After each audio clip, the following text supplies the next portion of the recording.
পশ্চিমবঙ্গের মুর্শিদাবাদে অবস্থিত কাটরা মসজিদ বাংলার নবাবী ইতিহাসের এক গুরুত্বপূর্ণ নিদর্শন, যা 18 শতকের রাজনৈতিক ও ধর্মীয় ঐতিহ্যের প্রতীক।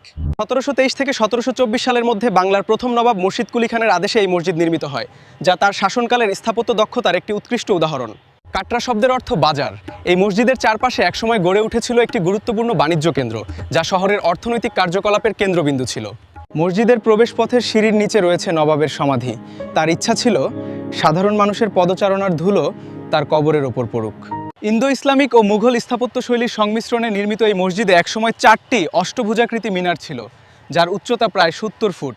মিনারগুলিতে থাকা লুপ হোল বা ছোট ছিদ্রগুলি নির্দেশ করে যে এই স্থাপনাটি কেবল ধর্মীয় নয়, বরং প্রতিরক্ষামূলক ব্যবস্থার অংশ হিসাবেও ব্যবহৃত হতো। কাটরা মসজিদ একসময় ছিল একটি গুরুত্বপূর্ণ ইসলামিক শিক্ষা কেন্দ্র, যেখানে প্রায় 2000 শিক্ষার্থীর আবাসন এবং শত শত কুরআন পাঠকের জন্য ব্যবস্থা ছিল। 1897 সালের ভয়াবহ ভূমিকম্পে এই স্থাপনার বেশ কিছু অংশ ক্ষতিগ্রস্ত হলেও কাটরা মসজিদ আজও ইতিহাস, স্থাপত্য ও সংস্কৃতির এক অমূল্য সাক্ষী হয়ে দাঁড়িয়ে আছে। হ্যালো বন্ধুরা, আমি জুয়েল কাটরা মসজিদের সুন্দর কিছু নিদর্শন এআই এর মাধ্যমে তুলে ধরলাম। তোমাদের কেমন লাগলো? লাইক, শেয়ার ও কমেন্টে জানাতে ভুলবে না। ধন্যবাদ।